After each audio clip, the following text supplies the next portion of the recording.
On my 60th birthday, my daughter stood in front of 300 guests, handed me the keys to a luxury penthouse, and said, "Dad, Mom would want you to finally live in peace." I believed every word. But that night, seconds after I stepped inside my new home, my neighbor appeared from the darkness and grabbed my arm. "Don't turn on the lights," he whispered. "Go to the east window, and whatever you do, stay silent." I looked through the glass, and in that single moment, everything I thought I knew about my own family began to fall apart. Thank you for being here. That means something to me. Before we go further, tell me in the comments, what city, what country are you joining from today? Let's see how far this story travels. A quick note, some elements of this story are fictional, woven in for storytelling purposes. Any resemblance to actual names or places is coincidental, but the truth underneath it is worth your full attention. The banner stretched across the entire width of the ballroom, gold letters against ivory silk. "Happy 60th birthday, Chairman Arthur Pendleton." Someone had spent real money this evening. The chandeliers at the Brickell Key Hotel threw warm light across 300 guests in their finest clothes, and the champagne arriving on silver trays was the kind that came from actual champagne, not the California imitation that showed up at lesser celebrations. I stood near the center of it all and felt for the first time in longer than I could remember genuinely at peace. 60 years. 35 of them built Pendleton Medical Equipment Corporation from a single leased warehouse on the edge of Miami's Port District into one of the most trusted names in diagnostic technology along the entire eastern seaboard.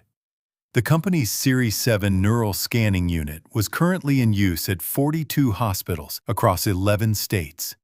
I had approved the final design myself on a Tuesday afternoon in January with a cup of coffee gone cold on the drafting table beside me.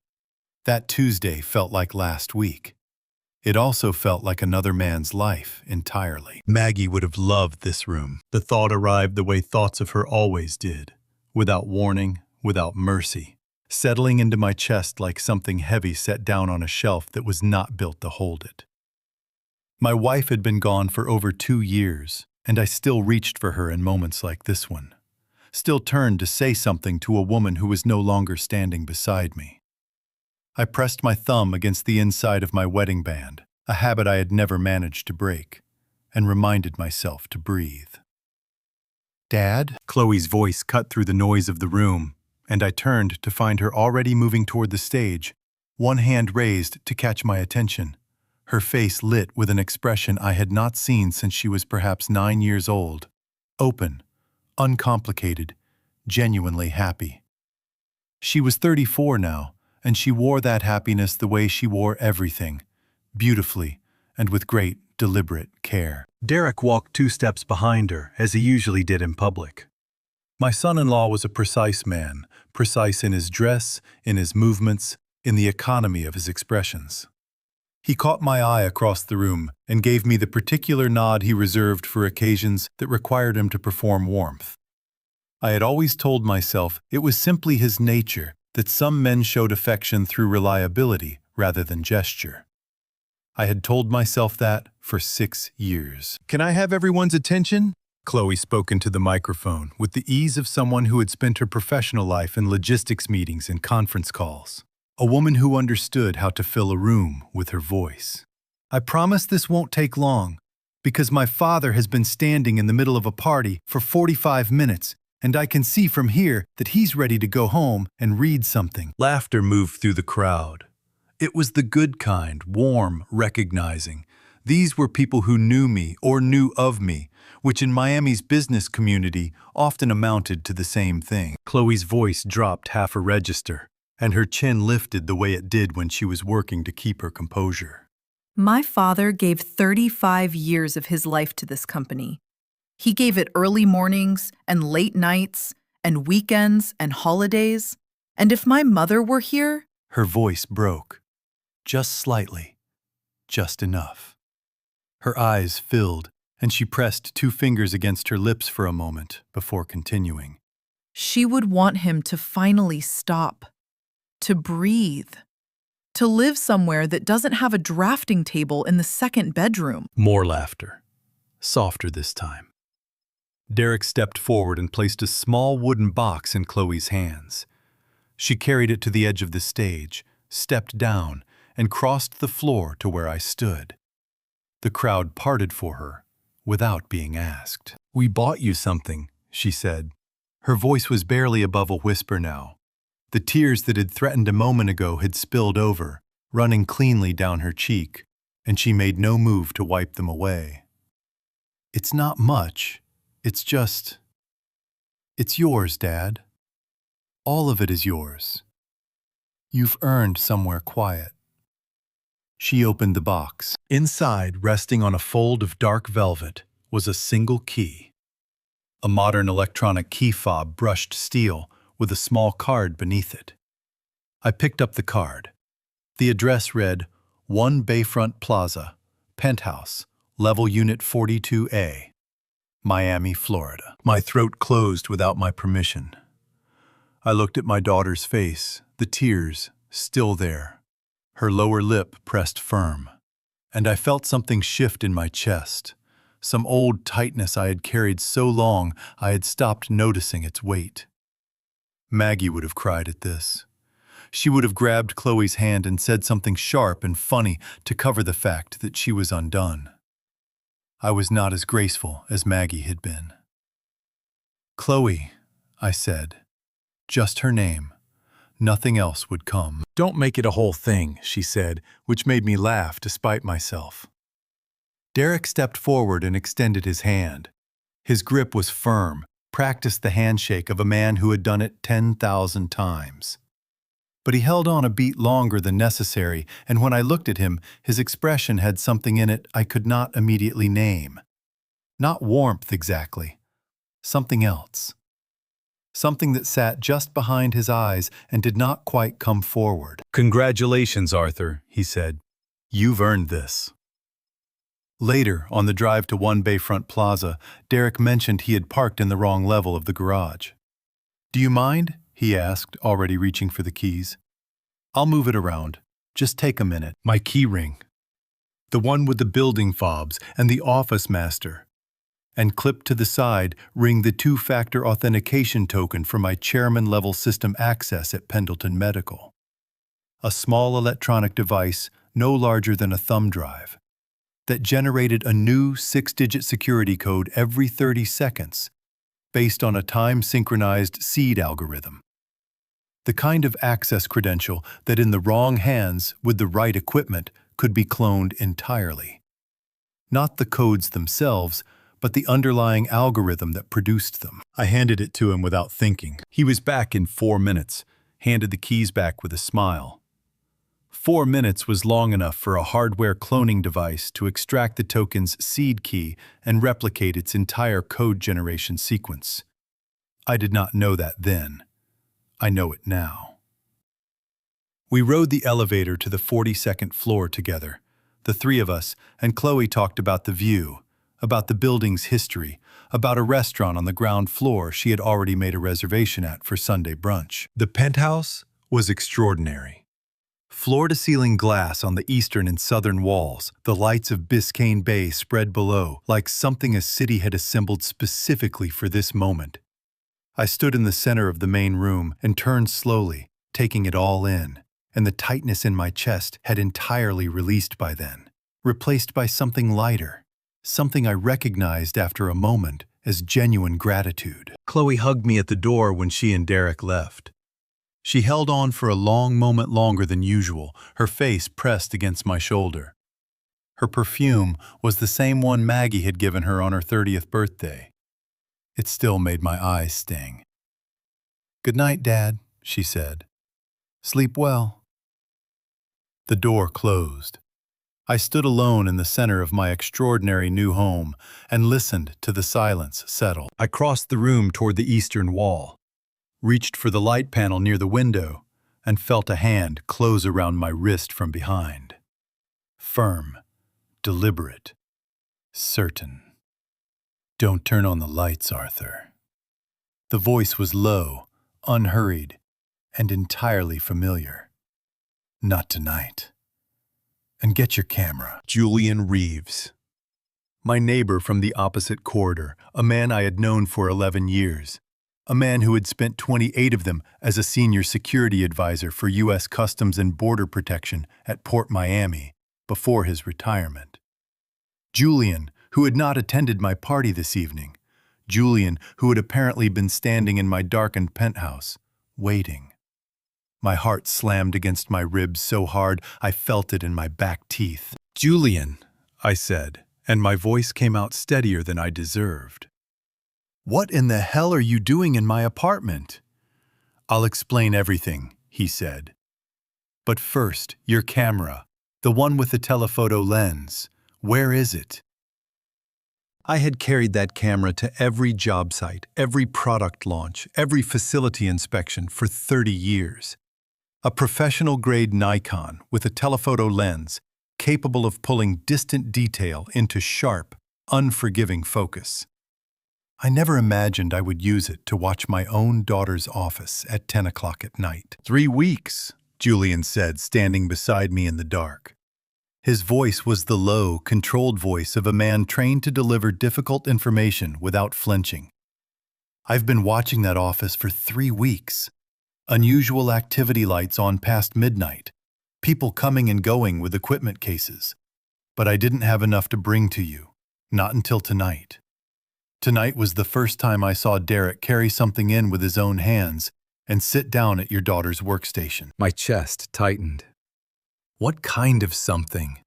"Put the lens on the 8th floor, southwest corner. Then tell me what you see." I raised the camera. The telephoto lens collapsed the distance between one Bayfront plaza and the logistics building across the street into nothing. The 8th floor southwest office blazed with light, every detail rendered sharp and immediate. The glass-topped desk, the dual monitors, the framed shipping manifested along the far wall that I recognized as Chloe's standard office decor. And Derek. My son-in-law sat at Chloe's workstation with his jacket off and his sleeves rolled to the elbow, which was the most casual I had ever seen him. He was working with focused, unhurried precision, plugging a small rectangular device no larger than a car key into the USB port on the side of Chloe's computer tower. My stomach dropped through the floor. "That device," I said, and my voice came out hoarse. "That's a hardware keylogger." "You know what it is?" Julian said. It was not a question. "It physically records every keystroke made on that machine, every password, every system login credential." I lowered the camera for 1 second, then forced myself to raise it again. "The keylogger gives him Chloe's system passwords. The token clone gives him my chairman-level authentication codes, codes that regenerate every 30 seconds, but regenerate in a sequence he can now predict indefinitely. Together, they give him everything he needs to enter the system as me, navigate it as Chloe, and place an authorization request that looks like it came from both of us." 4 minutes is enough, Julian said quietly. "More than enough." Through the lens, I watched Derek work with the calm efficiency of a man completing a routine task. No urgency, no nerves, no glances toward the door. He had done this before, or something enough like it, that his hands knew the motions without being told. He typed a sequence I could not read at this distance, then sat back and watched the screen with an expression of mild, professional satisfaction. My hands were shaking, not from fear from the specific physical shock of watching something you cannot unsee. My son-in-law. 6 years at our family table. 6 years of holiday dinners and company events, and the particular performance of a man who had always seemed to be present without ever quite arriving. I had told myself it was his nature. I had been generous with that explanation for 6 years. I raised the camera again and began shooting. Frame after frame, the telephoto lens pulling Derek's face into close, damning detail. The device in the USB port, his hands on the keyboard. The timestamp visible on the wall clock behind him, reading 10:14 p.m. "Arthur." Julian's hand landed on my shoulder, steady and firm. "There's more you need to know." Tomorrow morning your daughter is coming to this apartment with a tablet computer. She'll ask you to place your fingerprint on the screen. She'll call it a routine update. My finger stopped on the shutter. Don't do it, he said. Whatever reason she gives you, don't put your finger on that screen. I lowered the camera slowly. Through the window, Derek was packing up. He removed the keylogger device, pocketed it with the casual ease of someone sliding a pen into a shirt pocket, and began closing windows on the monitor, one by one. In less than 90 seconds, the workstation looked exactly as Chloe had left it. Untouched, unvisited, clean. He turned off the desk lamp, picked up his jacket, and walked out of the office without looking back. "Julian," I said, and my voice was steadier than I had any right to expect. "Tell me everything you know." My father used to say that the most dangerous lies are the ones wrapped in love. I understood that for the first time at 9 o'clock the following morning, when my daughter knocked on the penthouse door with a cup of coffee in one hand and a tablet computer in the other, wearing the same warm smile she had worn on the stage the night before. I had been awake since 4. After Julian left, I sat at the kitchen table and went through every photograph on the camera. 61 frames of Derek's hands, Derek's face, the keylogger device in the USB port, the wall clock reading 10:14 p.m. I had transferred them to an encrypted folder on my personal laptop, the one that had never touched the company network. Then I had made myself eat something, shower, and put on a clean shirt, because whatever was coming required me to look like a man who had slept. "Good morning, Dad." Chloe stepped inside and kissed my cheek, pressing the coffee into my hands. Her perfume was bright and expensive, her blazer pressed to a sharp crease. She looked the way she always looked, composed, prepared, entirely in control. "How did you sleep in your new home?" "Like a man who's 60 years old," I said, which made her laugh exactly the way I intended. She set the tablet on the kitchen counter and settled onto one of the bar stools, crossing her ankles, relaxed and unhurried. "I have one small thing to take care of this morning, if you don't mind. Your insurance portfolio needs to be migrated to a new benefits platform before the end of the quarter. It's just a biometric confirmation, 30 seconds. Biometric confirmation. A fingerprint on a screen I now knew was connected to something far larger than my retirement benefits. The token clone and the stolen passwords could get them into the system and build the authorization request. But the Green Lane final approval, the single action that would release 200 containers into the country without physical inspection, required a live biometric signature. My fingerprint, placed on that screen in real time. That was the one piece they could not replicate. That was the one piece they still needed me to give them voluntarily. I watched her face as she slid the tablet toward me. She was good. She was genuinely impressively good. The slight lean forward as I reached for the device. The casual way her eyes tracked my hand moving toward the screen. The brightness that flickered behind her expression and was gone so fast I might have imagined it. I would have imagined it 3 days ago. My hand began to tremble. Not performance, or not entirely. The truth was that my chest had been doing something complicated since 4 in the morning. A low, persistent ache that lived between grief and fury and had not yet decided which one to become. So when my fingers shook above the screen, it was real enough. Real enough to be useful. "I'm sorry." I pulled my hand back, pressing it flat against my thigh. "My blood sugar's been low since this morning. I haven't eaten properly." I shook my head with the mild frustration of an old man at war with his own body. "Can we do this tomorrow? I don't want to put my fingerprint on anything when my hands are doing this." Something crossed Chloe's face. Fast. Gone. Her lips pressed together for a fraction of a second. Not quite annoyance, not quite relief. Something that lived uncomfortably between the two. Then the smile returned, warm and seamless. "Of course," she said. and her voice carried nothing but patience.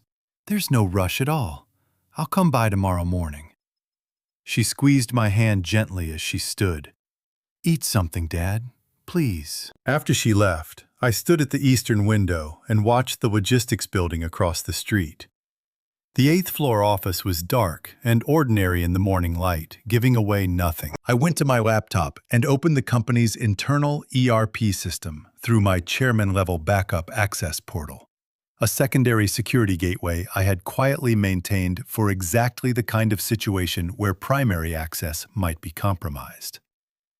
It took me 11 minutes to find what I was looking for, buried 3 layers deep in the pending authorizations queue. A customs clearance request, linked to the U.S. Customs and Border Protection (CTPA) T program, the Customs Trade Partnership Against Terrorism, a federal initiative that granted pre-verified trusted partners expedited processing at American ports of entry. Under CTPA-T clearance, a shipment could enter the country through what the agency called the Green Lane. No physical inspection, no delay, straight through to domestic distribution. The request was flagged Chairman, Authorization Pending. My fingerprint would have approved it. I looked at the shipment details. 200 units. Pendleton Medical Series 7 Neural Scanning Systems. Inbound to Port Miami. Estimated arrival 72 hours. My throat closed around a breath I could not finish. "Victor," I said aloud to the empty room. I was already reaching for my phone. "I need Victor." 35 years. That was how long I had built the name Pendleton into something that meant clean, honest, safe. The kind of name that opened doors at regulatory agencies and hospital procurement offices, because everyone in the industry understood that a Pendleton signature meant the paperwork was right. The equipment was tested, and nobody had cut corners anywhere in the chain. In 72 hours, my own authorization was going to be used to burn all of it to the ground. Victor Salinas had been the legal backbone of Pendleton Medical for 2 decades. He was 52 years old, trim and precise, with the particular stillness of a man who had spent 20 years reading contracts that other people had written carelessly and understanding exactly where the damage lived. His office on the 23rd floor of Brickell Tower smelled of strong coffee and old paper, and when I walked in at 7 in the morning without an appointment, he took one look at my face and closed the door behind me without saying a word. "Sit down, Arthur," he said, "and tell me everything." I told him everything. The party, the key. Derek borrowed my key ring for 4 minutes, Julian at the door in the dark, the telephoto lens, and what I had seen through it. The tablet Chloe had brought this morning, and the trembling hand that had kept me from destroying 35 years in a single fingerprint. And finally, the pending authorization buried in the ERP system. A CTPAT Green Lane clearance request, waiting for the chairman's biometric confirmation. Victor did not interrupt once. He sat with both hands flat on his desk and listened with the focused attention of a surgeon reading a scan identifying the damage before touching anything. When I finished, he exhaled slowly through his nose and reached for his laptop. "The CTPAT program," he said, pulling up the CBP database without being asked, "is a voluntary partnership between U.S. Customs and Border Protection and private companies. Businesses that qualify are granted expedited port processing, what the agency calls the Green Lane. Shipments move through without physical inspection." He looked at me over the screen. "Pendleton Medical has held CTPAT certification for 11 years. Your personal authorization record is spotless. If your fingerprint clears that request, 200 units of Series 7 equipment walk into the country without a single CBP officer opening a single container." "I know what it means," I said. My jaw was tight enough to ache. "I know you do." Victor turned the laptop toward me, showing the manifest I had already seen. "What I want you to look at is this column, declared weight per unit, 240 pounds. That's accurate for a standard Series 7 system." He tapped the screen. "This column, actual weight at origin port, recorded by the Colombian freight terminal before loading. He looked at me steadily. 282 pounds per unit. The number landed in my chest like something dropped from a height. 40 pounds per unit, I said. Across 200 units, Victor said. That is 8,000 pounds of undeclared cargo, Arthur. That is not a calibration error. That is not a clerical mistake. He closed the laptop with a quiet, deliberate click. Someone packed something inside those machines. I stood up and walked to the window. 23 floors below Brickell Avenue was filling with the ordinary morning traffic of a city that had no idea what was sitting in a freight terminal in Barranquilla, Colombia, waiting for my fingerprint. Maggie called you, I said, before she died. She called you about something like this. Victor was quiet for a moment. When I turned, his expression had shifted. Something had come into it that was not professional, not legal. Something older and more personal than either. His eyes were bright in a way that had nothing to do with the morning light. She called me 14 months before she passed, he said. She said she had heard something that worried her, a conversation she was not supposed to hear. He paused. She said, Victor, if anything ever happens to me, and if Arthur ever comes to you, looking like he's carrying something he doesn't know how to put down, help him. Don't ask questions first. Just help him.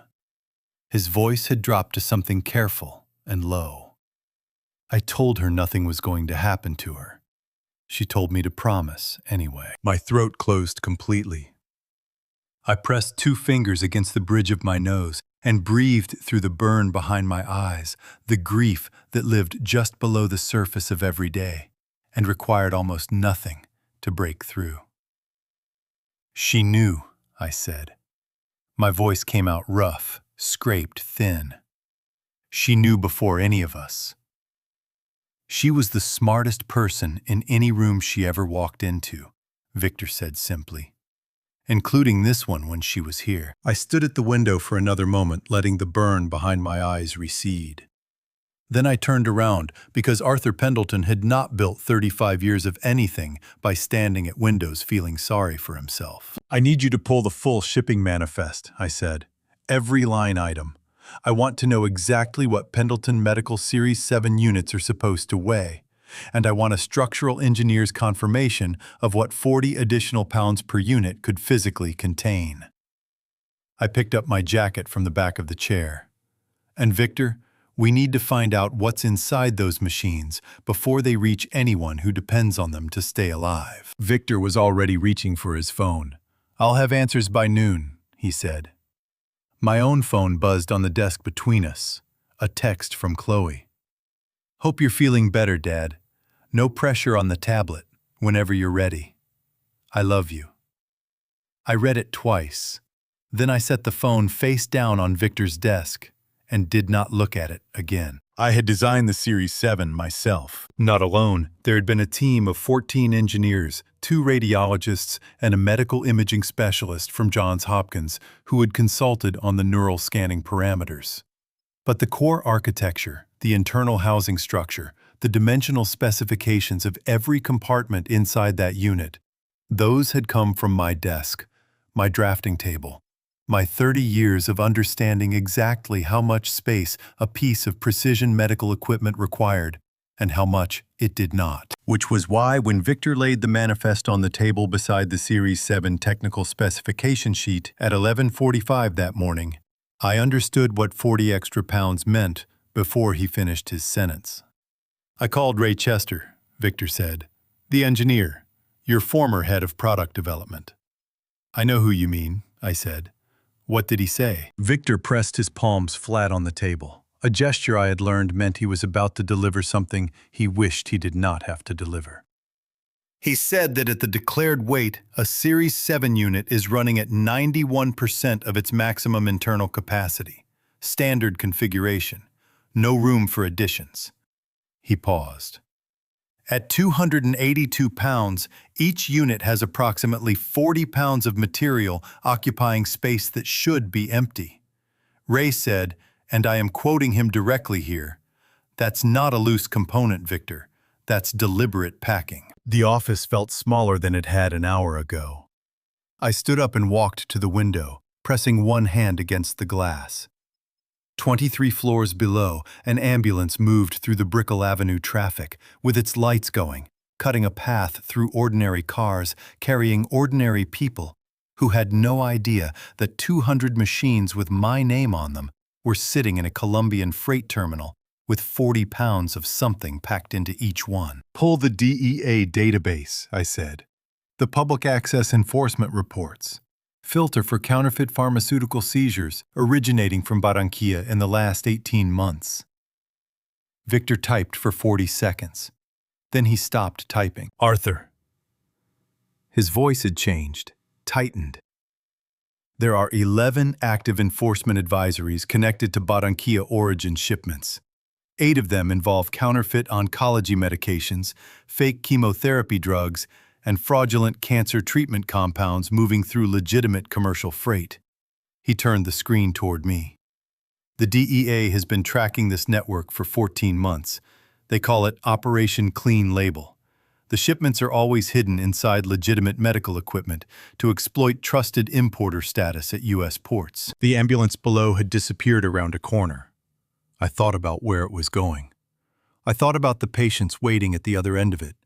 And then I thought about the patients who would eventually receive treatment from medications that had come through my machines, under my name. Past inspectors who had waved them through because Arthur Pendleton's record was spotless. My stomach turned over hard. Chloe didn't build this, I said. My voice came out flat and certain. She's not capable of building this. This network has been running for over a year. The infrastructure, the Colombian, sourcing the freight, routing the documentation. This existed before she was involved. Victor nodded slowly. Derek, he said. Derek connected her to it. The pieces were assembling themselves in my mind with the cold mechanical clarity of a man who had spent his career solving structural problems. She was drowning in debt, we don't know how much yet, but enough to make her desperate. He offered her a way out. All she had to provide was access. The Pendleton name, my authorization. I pressed my thumb hard against the inside of my wedding band. She's not the architect. She's the door. That distinction, Victor said carefully, will matter enormously in a courtroom, but it does not change what is inside those containers. No, I said, it doesn't. My phone buzzed on the desk, a text from Chloe. Dad, are you feeling better? I can come by this afternoon with the tablet again. No pressure at all, just whenever you're ready. I read the message twice. 60 hours until that shipment reached Port Miami. 60 hours before 200 machines carrying counterfeit cancer medications walked into the American healthcare system under my name, bound for hospitals and clinics and treatment centers full of people who were already fighting for their lives. I set the phone down and looked at Victor. We need the FBI, I said. Victor had already picked up his own phone. I know someone at the Miami field office, he said. She's been working medical device fraud for 3 years. Her name is Rosa Delgado. He met my eyes across the desk, and his expression carried the particular gravity of a man who understood that the next phone call was going to change everything. Once I make this call, Arthur, there's no version of this that stays quiet. My chest ached in a way that had nothing to do with my heart and everything to do with the name on the side of those machines. Make the call, I said. I had taken that blood pressure medication every morning for 6 years. Same bottle, same shelf, same routine. The kind of habit that becomes invisible precisely because it never changes. I never once thought to look underneath the cotton lining at the bottom. I arrived back at the Penthouse at 3 in the afternoon, moving through the front door with the deliberate normalcy of a man who had nowhere urgent to be. If anyone was watching, and I now had to assume someone was, I needed to look like a retired chairman enjoying his first full day in a new home. I made coffee. I stood at the eastern window for several minutes. I set a book on the side table without opening it. Julian had slipped a small RF signal detector under my door sometime during the morning. A compact device, matte black, small enough to fit in a shirt pocket. The kind of equipment that a man with 28 years in port security kept on hand, the way other men kept spare batteries. I found it with the note he had attached. Run this through every room. Start with the bathroom. I started with the bathroom. The detector moved across the vanity, the mirror cabinet, the towel rack, the built-in shelving above the toilet. Nothing. I swept it along the windowsill. Nothing. I brought it across the counter toward the medicine cabinet, and at 18 inches from the second shelf, the device vibrated against my palm with a low, insistent pulse that climbed in frequency as I moved closer. The signal was coming from my pill bottle. I set the detector down on the edge of the sink and picked up the bottle with 2 fingers, the way you pick up something you have suddenly realized you do not fully understand. Blood pressure medication prescribed by Gerald Sutton, refilled last month, delivered by the pharmacy service Chloe had arranged when she organized the move. I unscrewed the cap, shook the tablets into my palm. Then I turned the bottle over and pressed my thumbnail along the seam at the base. The false bottom released with a soft click. Nestled in a shallow cavity behind a thin plastic panel no larger than my smallest fingernail was a GPS tracking device. A professional-grade unit, not the kind available at a consumer electronics store, but the kind used by investigators, by security contractors, by people who needed to know where someone was at every hour of every day, without that person's knowledge. My hand was steady. I noted that with a distant clinical surprise. My hand was completely steady. I set the bottle on the counter, walked to the window and called Julian. He picked up on the first ring. "Found something," I said. "Bathroom," he said immediately. "Second shelf." "You knew." I suspected. His voice carried the particular flatness of a man who had been right about something he wished he had been wrong about. "Derek had access to this apartment before you moved in. Chloe gave him a key 3 weeks ago to supervise the furniture delivery. I watched him go in and out twice without any furniture." My jaw tightened until I felt it in my temples. "They needed to know I couldn't run," I said, "before the shipment arrived." "They needed to know exactly where you were at all times," Julian said. "There's a difference." He was right. There was. We worked out the plan in under 10 minutes, which was one of the things I valued most about Julian Reeves. He did not require lengthy discussion to arrive at a logical conclusion. I carried the pill bottle downstairs to the loading bay, where a refrigerated freight truck from a Coral Gables grocery distributor sat idling at the service dock, its driver inside completing paperwork. I set the pill bottle in the outside pocket of an unattended equipment bag near the dock doors. The truck pulled out at 3:47, headed north on I-95 toward Fort Lauderdale. I went back upstairs and pulled up the tracking app Julian had installed on a secondary burner phone. A small blue dot moved steadily up the interstate, putting distance between itself and One Bayfront Plaza at 62 miles per hour. Somewhere on the other end of Derek's monitoring system, Arthur Pendleton appeared to be fleeing Miami. "Let them think you're running," Julian said over the phone. "It buys us time, and it tells us something useful." "What does it tell us?" "It tells us they'll wait," he said. "If they thought you were already talking to someone, they'd move faster. But if they think you panicked and ran, they'll give it a day before they escalate." I stood at the eastern window and watched the blue dot continue north. Then I went to the bedroom to retrieve my passport from the nightstand drawer, because tomorrow morning I would need to be in Miramar for the FBI meeting, and I was not going to be caught without identification in my own city. I pulled the drawer open. The passport was there. But beneath it, half hidden under the corner of a folded city map that I had not placed there myself, was a small, cream-colored envelope. I recognized the handwriting before I had fully registered what I was looking at. The particular slant of the capital A, the way the second L in Pendleton curved slightly upward at the finish, a habit Maggie had never broken in 40 years of signing her name. She had written my name on the front. Just my name. Nothing else. My knees did not give out.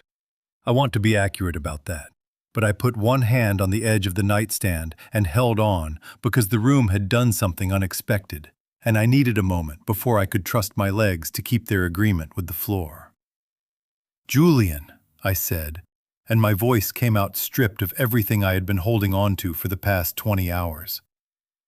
"I have to call you back." My wife had been gone for over 2 years. But sitting alone on the floor of that penthouse at 2 in the morning, reading her handwriting by the light of my phone, I understood that she had never really left. I had not opened the envelope immediately. I had sat on the edge of the bed for a long time, first holding it in both hands, feeling the particular weight of something that cannot be undone once it has begun. Maggie's handwriting on the front, my name in her ink. Whatever was inside had been written by a woman who was no longer alive to explain it. And that meant I would only ever get one reading, one chance to hear her voice in these words, before they became simple words. I slid my thumb under the flap at 11:30. I did not finish reading until nearly 2, not because it was long, because I had to keep stopping. She had written it on her personal stationery, the cream paper with the small M monogram at the top that she had ordered from a shop in Coconut Grove every year since 1987. The date at the upper right corner read March 14th, 2022, 14 months before she died. She had been healthy then, or healthy enough. And the handwriting showed it, steady, unhurried. Every letter formed with the particular care of a woman who believed that how you wrote something said as much as what you wrote. "Arthur," she began. "No, my darling, no, dearest, just my name, direct and clear, the way she had always addressed me when she meant business." If you are reading this, you are in this apartment and something has gone wrong. I am sorry I could not be there to tell you this in person. I am sorrier than I know how to say. I want to start with what I know and what I only suspected because they are different things and you deserve to have them kept separate. What I know. On the evening of November 3rd, 2021, I was working late in the study on the 14th floor. You remember, I used that room for the foundation correspondence, the quarterly reports. I stepped out to get water, and I heard Chloe on her phone in the corridor outside. She did not hear me. She was speaking to someone, I believe it was Derek from the tone, and she was talking about a plan. She used the phrase, "after Dad retires." She used the word, "access." She said, "He'll never question it because he trusts me." She said it without hesitation, Arthur, without any hesitation at all. My throat had closed by the second paragraph. I pressed on. "I want to be honest with you about what I did with that information because I am not proud of it." I told myself I had misheard. I told myself there was an innocent explanation. I told myself that Chloe was our daughter and I had raised her and I knew who she was. I told myself these things for approximately 4 months before I stopped being able to believe them. What I only suspected and could never prove that Derek is not what he presented himself to be when he came into this family. That the connections he maintains through his customs work are not entirely professional. That Chloe's financial situation is considerably worse than she has ever allowed either of us to see. Here is what I need you to do. Call Victor Salinas. Tell him I said to help you without asking questions first. He promised me he would. Trust Julian Reeves. He has his own reasons for watching out for you, and they are good reasons, and he will tell you when the time is right. Remember that this apartment is not a gift. It is a corporate asset of Pendleton Medical, purchased by the Employee Welfare Fund in 2020. No one can take it from you. No one can take the company from you as long as you hold your shares and your board trusts you. Hold both. And Arthur, please remember this. The foundation you built was built honestly. No one can touch it unless you let them near it. Don't let them near it. I love you. I have loved you for 31 years, and I intend to go on doing so from wherever I end up, which I expect will be somewhere with better coffee than this city has ever managed to produce. Your Maggie. I sat on the floor with my back against the bed for a long time after I finished. Not because I could not move, because I wanted to stay inside the sound of her voice for as long as I possibly could before the morning came and required me to be someone other than a man who missed his wife with an intensity that still 2 years later arrived without warning and took up all the available air in whatever room he happened to be standing in. She had known. She had known, and she had been afraid, and she had done the only thing available to her. She had written it down and hidden it somewhere Chloe would never think to look. And then she had trusted that I would find it when I needed it. I pressed the back of my hand against my mouth, hard. I held it there until the pressure behind my eyes receded to something I could manage. Then I stood up, because Margaret Pendleton had not spent 31 years watching her husband in order to see him stay on the floor. I went to the desk, opened the laptop, and typed an email to Victor Pull. The full corporate charter, all board bylaws, and the complete shareholder registry, tonight if possible. I need to understand exactly what Chloe can and cannot do without my authorization. Then I called Julian. "Tomorrow morning," I said when he answered. "FBI field office in Miramar. All 3 of us." "I'll drive," Julian said without asking a single question. I set the phone down and looked out at the cargoes moving across the dark water of the bay below their running lights, small and steady against the black.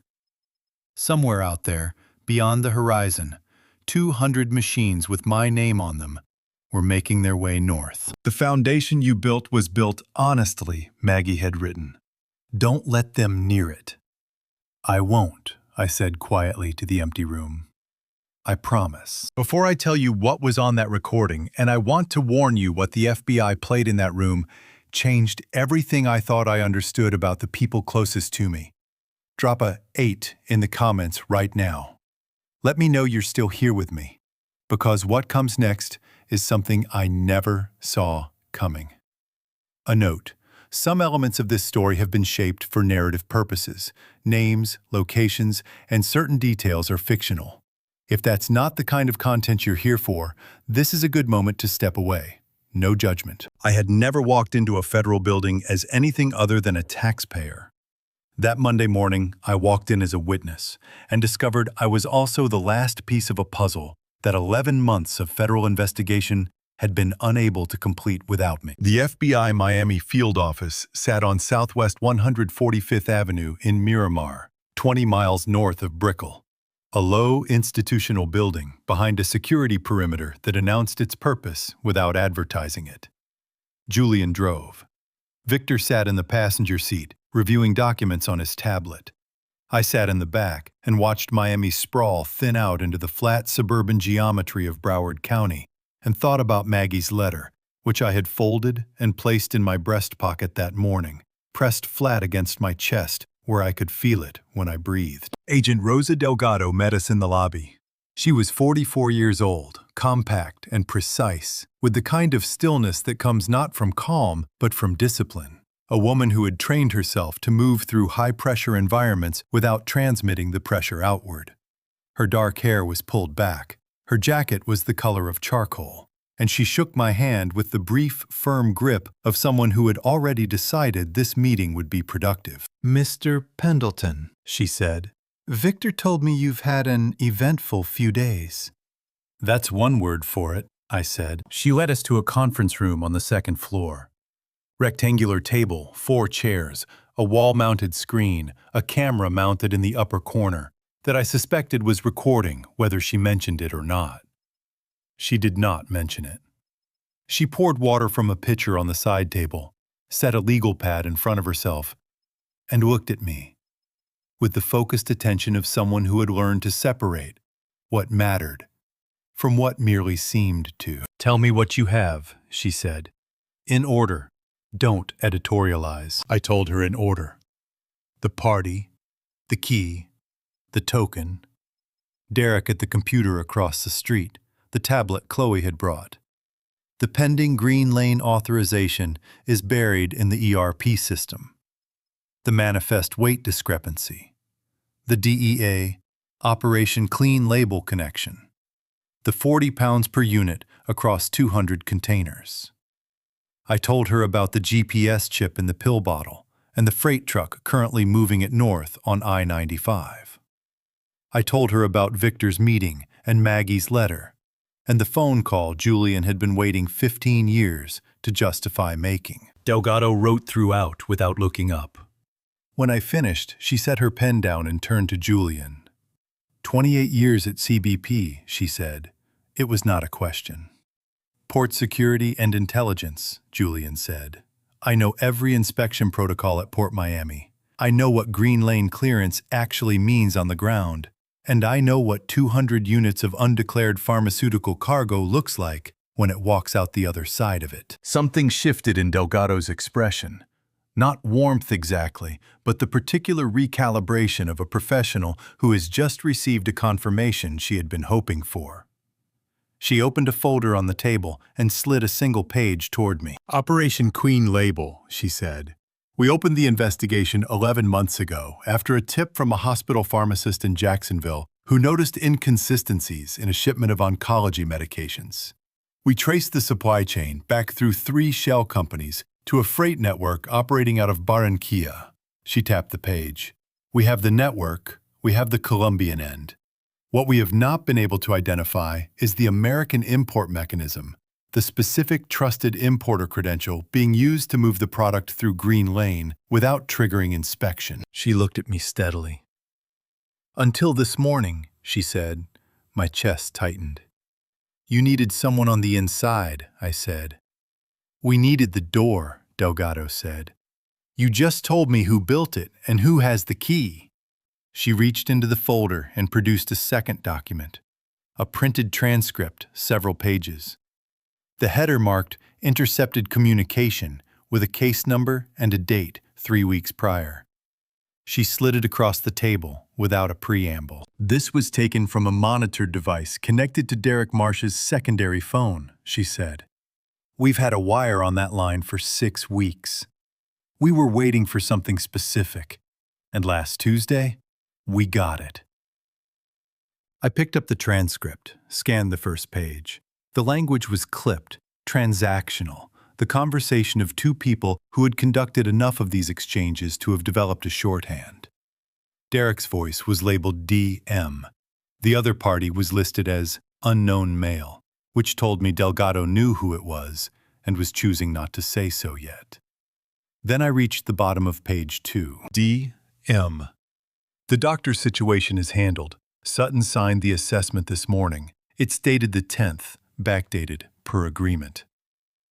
And if Pendleton goes to anyone before the shipment clears, DM, it won't matter. You can't prosecute a man whose own physician has certified he's not competent to testify. I set the transcript down on the table. My hands were completely steady, which continued to surprise me because the rest of my body was doing something that had nothing to do with steadiness. My stomach had contracted into a hard, cold knot. My vision had sharpened the way it does when the brain receives information it categorizes as a threat and responds accordingly. Gerald Sutton, my doctor for 12 years. The man who had seen me through Maggie's illness, through the worst year of my professional life, through every physical indignity that 60 years of living produces. He had signed a document certifying that I was not mentally competent to testify. Backdated, fabricated, purchased. That's my doctor, I said. My voice came out very quiet. Gerald Sutton. He's been my physician for 12 years. Delgado held my gaze without flinching. I know, she said. I'm sorry. How much? I asked. She did not pretend not to understand the question. $100,000, she said. Wire transfer, July 7th. We have the record. Julian's hand came down on the table beside me, not touching my arm, just present a solid weight in my peripheral vision that said without saying anything, I am still here. Keep going. I looked at Delgado. What do you need from me to close this permanently? She straightened in her chair, and something in her posture shifted from investigator receiving information to investigator ready to deploy it. I need you to do exactly what you have been doing, she said. Nothing changes on the surface. Chloe expects you to put your fingerprint on that tablet. Derek expects his GPS to show you running north toward Orlando. Let them expect it. She folded her hands on the table. The shipment arrives in 48 hours. We will be ready at the port. But I need your cooperation through the full operation, and I need your testimony when this reaches a courtroom. You have both, I said. Victor leaned forward, his voice carrying the careful precision of a man who had been listening for the right moment to speak. There's one more thing, he said. I found a power of attorney document in our corporate filing system last night. Unsigned, undated, but drafted in Chloe's name.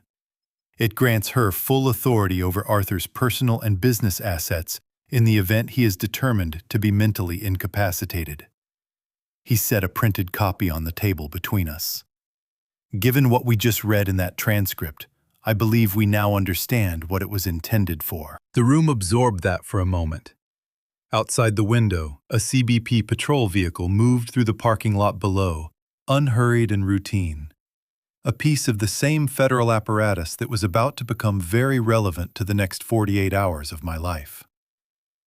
Then we have everything we need, Delgado said.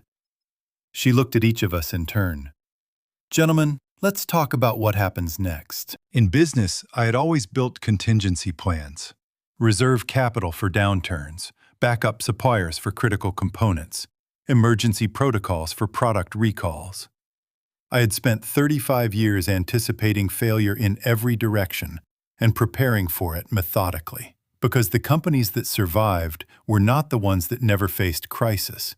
They were the ones that had already decided what to do before the crisis arrived. What I had never planned for was a contingency plan designed specifically to destroy me. Delgado walked us through it in the same conference room after a lunch that none of us ate, with the afternoon light coming through the single window at a flat angle that made everything in the room look like evidence. She set a second audio file playing through the room's speakers, a longer recording this time. 42 minutes of intercepted conversation spanning 3 separate calls between Derek and the unknown male from the transcript. I sat and listened to the architecture of my own dismantling. The plan had 3 phases, and each one was designed to activate only if the previous one failed. Phase 1 was the fingerprint. Get Arthur's biometric authorization on the green lane clearance before he understood what he was authorizing. Phase 2 was the medical assessment. If Arthur became suspicious or uncooperative, Dr. Sutton's fabricated psychiatric evaluation would be introduced, removing Arthur's legal credibility as a witness and clearing the path for Phase 3. Phase 3 was the asset liquidation, with Arthur either compliant, discredited, or institutionalized. Chloe would exercise the unsigned power of attorney, sell Arthur's personal real estate holdings, and pressure the board into repurchasing his controlling shares at a fraction of their value to cover the $2.1 million debt owed to the Colombian network. The recording ended. The room was very quiet except for the sound of the ventilation system moving air through ceiling registers. 2.1 million, Julian said. His voice was flat and controlled, but his jaw was tight enough that I could see the muscle working beneath the skin. Chloe borrowed $2.1 million from these people. Derek arranged the initial contact, Delgado said. Our financial forensics team traced the debt to a series of transfers beginning 26 months ago. Chloe's gambling losses are documented across 4 casinos in the Miami-Dade area: Coconut Creek, Dania Beach. 2 offshore accounts linked to online platforms operating outside U.S. jurisdiction. She looked at me with the careful directness of someone delivering information they know will cause pain. She has been in this hole for over 2 years, Arthur. The Pendleton name was the only asset large enough to dig her out of it. The words landed exactly where she intended them to land, which was directly in the center of my chest. 2 years. While Chloe had been coming to holiday dinners and sending birthday messages and sitting across from me at restaurant tables and performing the role of a devoted daughter, she had been 2 years deep into a debt that had her father's name as its collateral. I pressed my thumb hard against the inside of my wedding ring and breathed through it. "Victor," I said. "The board." Victor was already opening his laptop. "I've been drafting the emergency notice since this morning," he said. "Under Florida Business Corporation Act, Section 607.0820, a board meeting can be called with same-day notice in circumstances involving documented executive misconduct. I've prepared a full evidentiary package: the manifest discrepancy, the ERP authorization request, the intercepted transcript, the fabricated POA." He looked up at me over the screen. "If I send this to the board members now, they'll have 4 hours to review before we convene at 9 tonight." "Send it," I said. "Arthur." Delgado leaned forward slightly, her voice dropping to the register she used when something mattered enough to require extra precision. "Once the board acts, Chloe will know something has changed. Her access to company accounts will be cut. She will feel the walls moving. That may cause her to accelerate." "Good," I said. "I want her to feel the walls moving. I want her to run straight to the penthouse and walk through that door, because I will be sitting on the other side of it, with everything she has done to me laid out on the table between us." I looked at Delgado steadily. "And I want you in the room next door when she does." Something moved across Delgado's face. Not quite a smile, but the nearest professional approximation of one. "I'll need your formal consent to be present on the premises," she said. "You have it," I said. "The Penthouse is a corporate asset of Pendleton Medical. I am the controlling shareholder. You are welcome in my home, Agent Delgado." Victor sent the board package at 4:17 in the afternoon. I watched him do it, the quiet finality of a send button pressed on 35 years of work that was about to go to the people I had trusted to protect it. We drove back to Miami through the late afternoon traffic, the three of us in Julian's car, the city rebuilding itself around us in the warm, orange light of a Florida July evening. Nobody spoke for the first 20 minutes, which was not emptiness, but the particular fullness of three people who had run out of words for the moment and were simply occupying the same space while their minds caught up. Julian broke it first. "Arthur," he said, his eyes on the road, "for what it's worth, I have never, in 28 years of watching people move things through that port, seen anyone put together what you put together in 72 hours. "I had help," I said. "You had information," he said. "What you did with it was yours." Victor's phone buzzed at 6:45. He read the message and looked at me. "First board response," he said. "Margaret Okafor. She says, and I am quoting, 'Victor, I have read every page. Call the meeting. Whatever Arthur needs, he has it.'" By 8 o'clock, all 7 board members had confirmed. By 8:30, Victor had the emergency resolution drafted and the Zoom credentials distributed. I sat in the kitchen of the Penthouse and drank coffee that had gone cold and thought about my daughter, who at this moment was somewhere in Miami, believing that tomorrow morning Arthur Pendleton was going to place his fingerprint on a tablet computer and hand her everything she needed. The board meeting convened at 9 p.m. exactly. It took 19 minutes. The vote was 7-0. Chloe Pendleton Marsh was removed from every executive position she held within Pendleton Medical Equipment Corporation, effective immediately. All company accounts accessible under her credentials were frozen under Florida Statute 607.0831. All pending transactions requiring her authorization were suspended pending board review. Victor read the resolution into the record, and I signed it, and the screen went dark, and the Penthouse was quiet in the way of a place where something significant has just been formally completed. My phone lit up on the table. A text from Chloe. "Dad, I'm so excited for tomorrow. Everything is almost ready. I love you. I read it once. I read it twice. I set the phone face down on the kitchen counter and walked to the eastern window and stood looking out at Port Miami, where 200 containers sat waiting in the dark. Everything is almost ready. She had no idea how right she was. Port Miami processes more than 12 million tons of cargo every year. Cruise ships, freight containers, refrigerated units carrying produce from Central America, industrial equipment bound for the interior of the continent.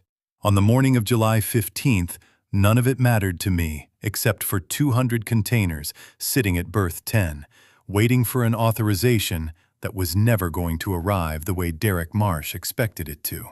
I had been awake since 4. At 6 o'clock, I opened the penthouse door and let Agent Delgado and 2 members of her team inside. She moved through the entry with the efficient economy of someone who had secured premises before and required no tour. Her team took up positions in the master bedroom, with the door pulled to present invisible ready. Delgado herself paused in the main room and looked at the table where I had arranged everything. The photographs from the telephoto lens, the manifest printout, the ERP authorization screenshot, the transcript pages from the intercepted calls. "You set this up yourself," she said, not a question. "I wanted it ready," I said. "When she comes in, I don't want to be reaching for anything. I want it all already there."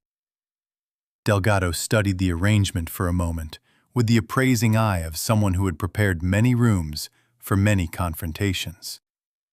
"Good," she said simply, and went to take her position. Julian arrived at 7 and settled into the chair by the eastern window with a cup of coffee he had brought from downstairs, watching the logistics building across the street the way he had watched it for 3 weeks. Steady, unhurried, a man entirely comfortable with waiting because he understood that waiting was not the absence of action, but a form of it. At 9:45, my phone rang. Delgado. "We're in position," she said. Her voice carried the compressed focus of someone operating at full professional capacity. "Berth 10 is sealed. CBP tactical unit is staged behind the secondary inspection facility.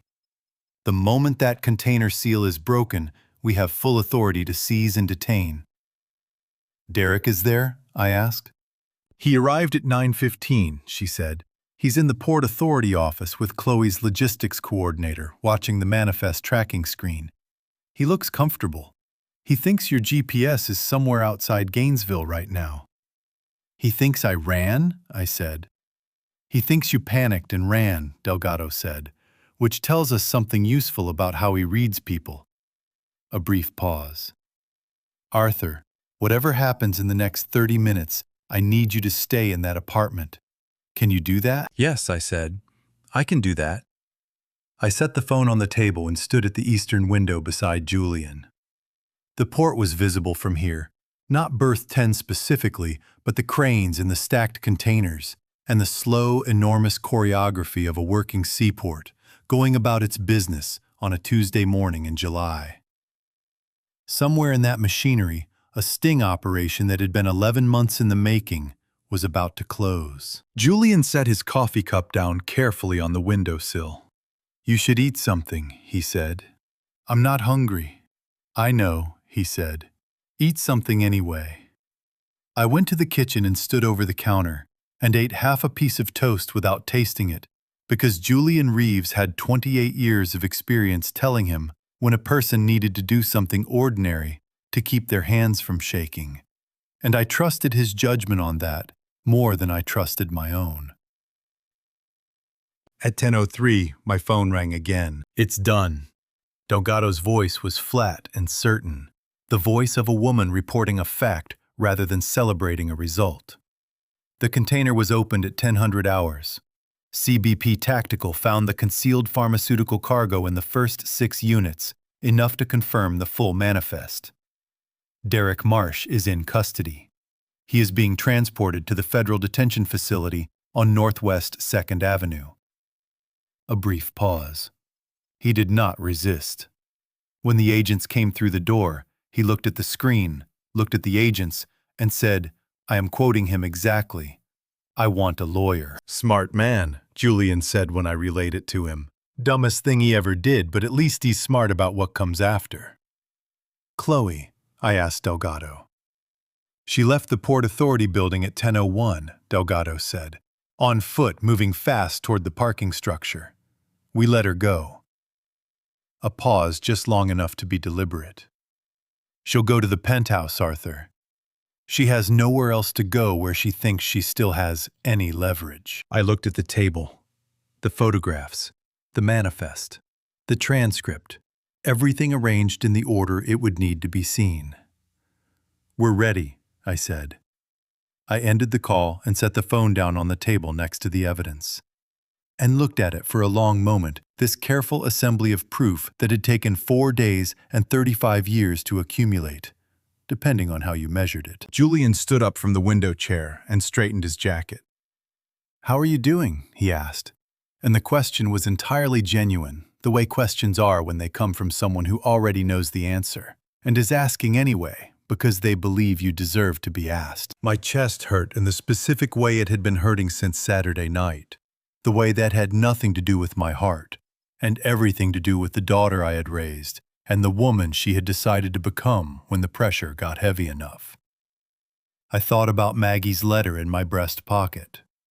I thought about the toast I had just eaten without tasting it. I thought about 35 years of building something clean, and the 4 days it had taken to learn how thoroughly it had been used. "I'll be better when it's finished," I said. The elevator at the end of the corridor hummed to life. Julian moved toward the hallway without being asked, positioning himself out of the direct sightline of the front door. I sat down in the chair at the center of the room, the chair I had placed deliberately equidistant from the table and the door, where I would be the first thing Chloe saw when she walked in. I heard the elevator doors open. I heard footsteps in the corridor, fast, uneven. The footsteps of someone moving with urgency and not entirely in control of it. I heard the key in the lock. The door opened and my daughter walked into the room. She looked like someone who had been running, not physically. Chloe had always been composed in her appearance, had inherited Maggie's particular discipline about that. But there was something around her eyes that no amount of composure could fix. A thinness, a rawness. The look of a person whose nervous system had been operating at maximum capacity for 4 days, and had just received a shock that exceeded even that threshold. Her blazer was slightly off-center. One strand of hair had come loose from its arrangement. Her chest was rising and falling faster than she would have wanted anyone to see. She saw me sitting in the chair and stopped moving entirely. For exactly 2 seconds, nothing happened. Then her eyes went to the table, the photographs, the manifest, the transcript pages, and something crossed her face that I had never seen on my daughter before. Not fear exactly, something older than fear. The specific expression of a person who has just understood that the room they walked into is not the room they expected. "Dad?" Her voice came out careful, measured, the voice she used in board presentations when the numbers were not going the way she wanted. "I can explain what happened at the port. There's been a misunderstanding with a shipping contractor. Derek has been dealing with some irregularities that I wasn't fully aware of. And I think if we just—" "Sit down, Chloe," I said. She sat. Not because I had authority over her. She had spent considerable effort over the past several months ensuring that I did not. But because her legs made the decision before the rest of her caught up. She dropped into the chair across from me and pressed both palms flat against her thighs, a gesture I recognized. It was the same thing she had done as a child when she was trying very hard not to cry and did not want anyone to know it. I pushed the photographs across the table toward her. The telephoto images, Derek's hands at the keyboard, the keylogger device in the USB port, the wall clock reading 10:14 p.m., the date stamp in the lower right corner, July 11th, the night of my birthday party. Chloe looked at the photographs. Her jaw tightened. A muscle in her cheek moved. "I was going to protect you," she said. Her voice had shifted. The board presentation tone was gone, replaced by something rawer and more honest.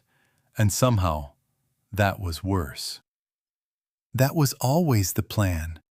The company would have been fine. You would have been fine.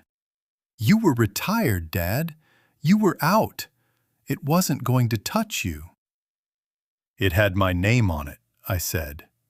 It was always going to touch me. Your name. She said it with a bitterness I had not heard before, sharp and sudden, like something that had been held under pressure for a long time and had finally found the crack. Your name is the only thing that mattered in this family. Pendleton Medical, the Pendleton legacy, the Pendleton reputation.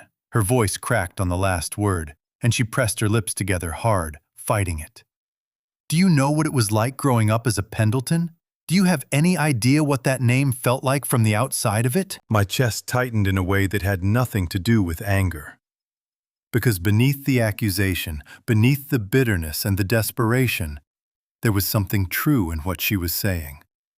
Something I had known in a peripheral way for 30 years, and had never sat still long enough to fully examine.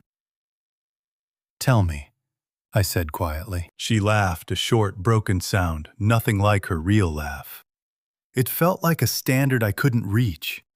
It felt like you were always at work, and the company was always more urgent, and Mom was the one who showed up, and you were the one who signed the checks and sent the emails and flew to the conferences. Her eyes were bright, now dangerously bright, and she was gripping her own knees hard enough that I could see the pressure in her knuckles. I loved you. I love you. But I have been drowning for 2 years, and I needed help. And I didn't know how to ask you, because asking you for help meant admitting I had failed at being a Pendleton. And that was the one thing I could not do. The room was very full of everything she had just said. I looked at my daughter, really looked at her, the way I had not done in longer than I wanted to admit. The thinness around her eyes, the grip on her own knees, the strand of hair that had come loose. She was 34 years old, and she was sitting across from me looking like someone who had been quietly falling apart for 2 years, while I attended conferences and signed emails and told myself that no news was good news. My throat burned.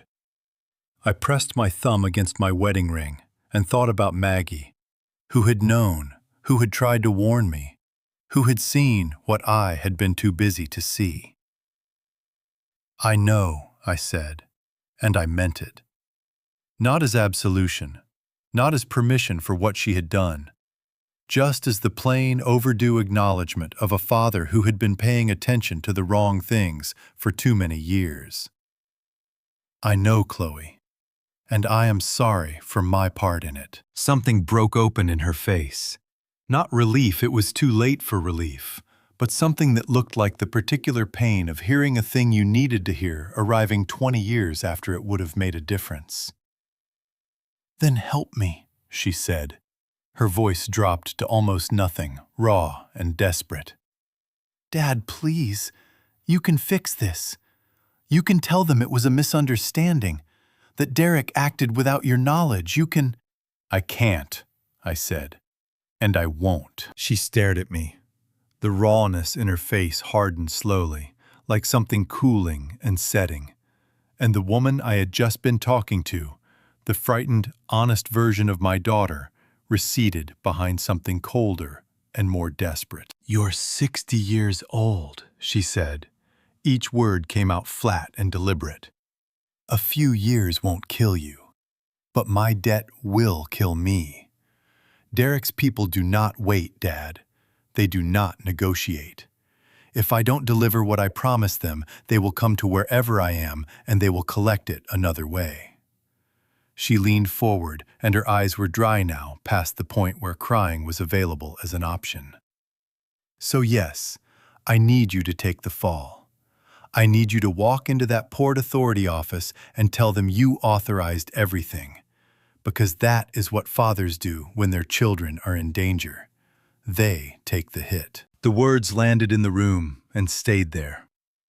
I looked at my daughter for a long moment. Then I reached across the table and picked up my phone. "Chloe," I said, "there's someone I need you to meet." 3 sharp knocks at the door. Not the doorbell. 3 deliberate strikes of knuckle against wood, the kind of knock that does not request entry, but announces it. Chloe's head turned toward the door. "Who is that?"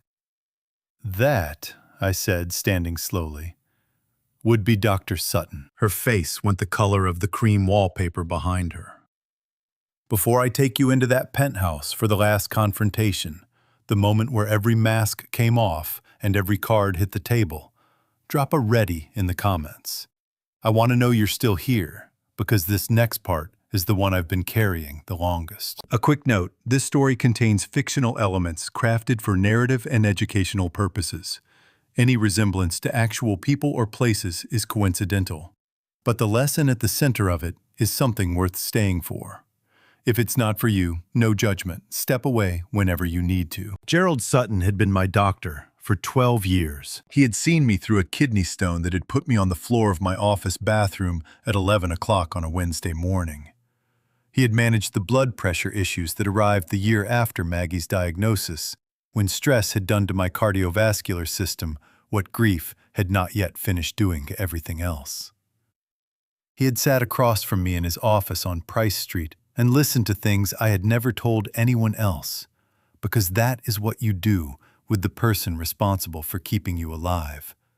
You tell them the truth about your body, and you trust them to use it only in your interest. He had sold that trust for $100,000. When I opened the door, he was standing in the corridor with 2 Miami-Dade police officers, one on either side of him, and he was wearing the expression of a man who had rehearsed this moment and believed in the rehearsal. 63 years old, gray at the temples, the white coat he was still wearing from his morning clinic. He had the careful, composed bearing of a physician, accustomed to delivering difficult news, the posture of professional authority, erected and maintained against whatever was happening underneath it. The 2 officers were young, formal, their body cameras running. One held a clipboard. "Mr. Pendleton," Sutton said, and his voice carried exactly the right amount of clinical concern. Warm enough to seem caring, firm enough to seem certain. "I apologize for arriving without notice. I've been made aware of some behavioral patterns that have given me significant concern for your well-being, and I've coordinated with these officers to conduct a voluntary welfare check under the Florida Mental Health Act." He paused. "I examined you on July 10th and documented my findings at that time. Based on those findings, I believe an immediate evaluation is in your best interest." Behind me, I heard Chloe exhale, a soft, fractured sound, half relief and half something she could not name. The sound of a person who has just watched a lifeline appear in the water below them. I stepped back from the door. "Come in, Gerald," I said. "All of you." Sutton moved through the entry with the practiced unhurriedness of a man who believed he was in control of the room. The 2 officers followed. I closed the door behind them and crossed to the television mounted on the wall above the side table where my phone sat connected via Bluetooth. "July 10th, I said, pulling up the dashcam application. 3 o'clock in the afternoon. "Mr. Pendleton, I really think it would be better if we—" "July 10th, I said again. 3 o'clock in the afternoon.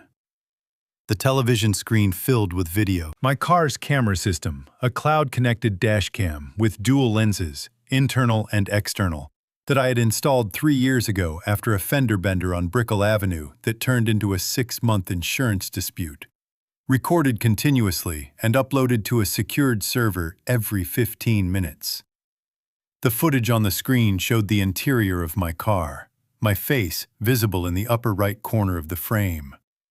The driver's seat occupied the dashboard, showing a date stamp of July 10th, 2025, 3:04 p.m.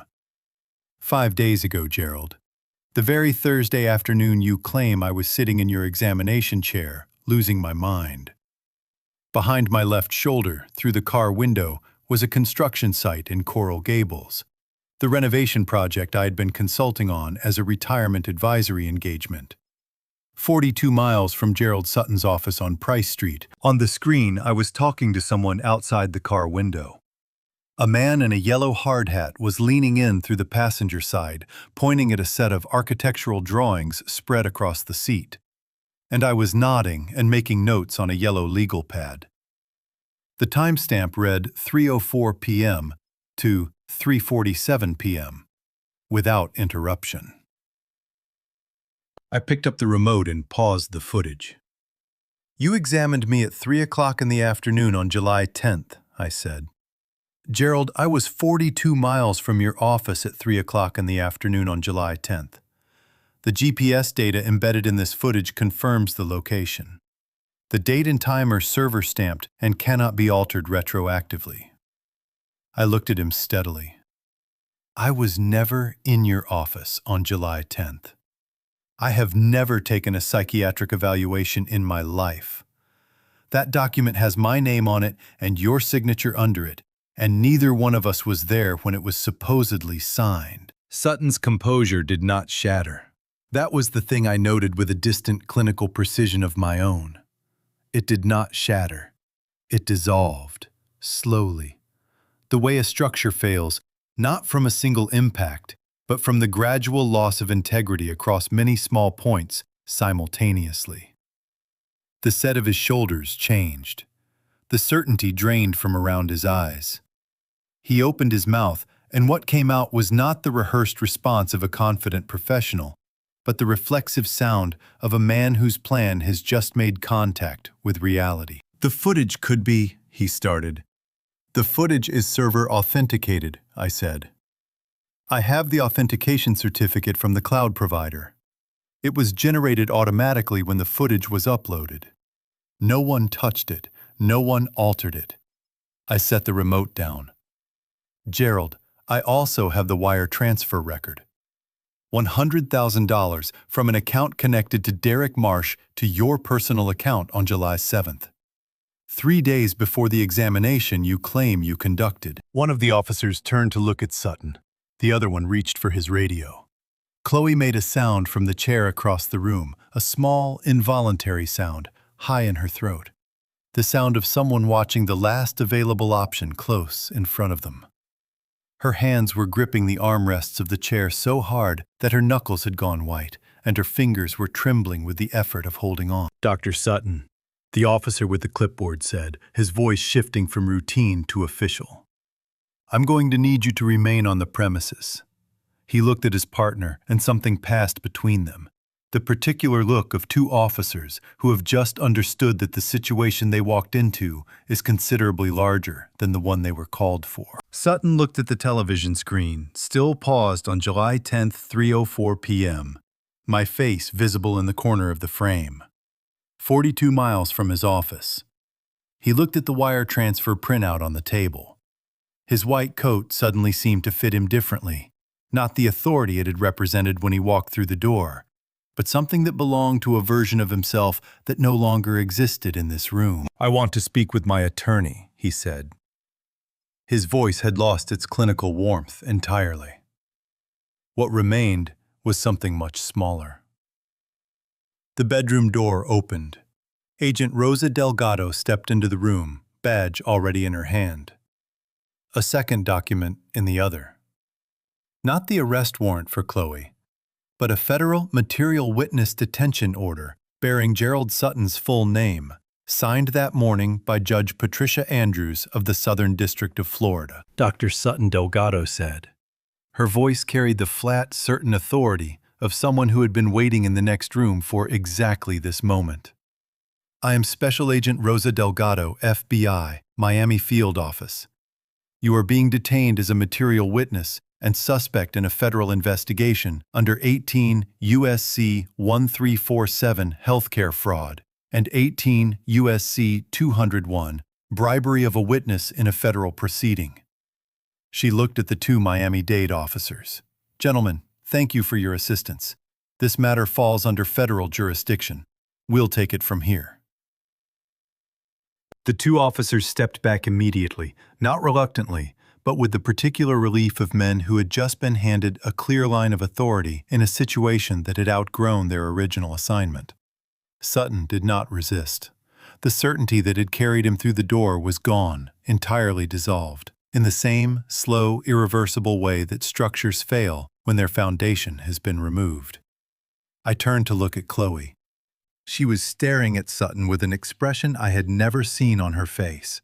Not anger, not desperation, but something that lived underneath both of them.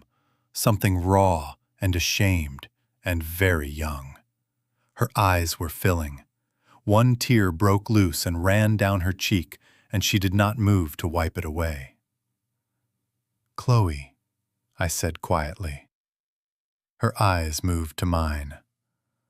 "There is one more thing," I said, "that you haven't tried yet." Chloe had one card left. I could see her calculating at the rapid, almost imperceptible shift behind her eyes of a person running through remaining options and arriving at the only one still available.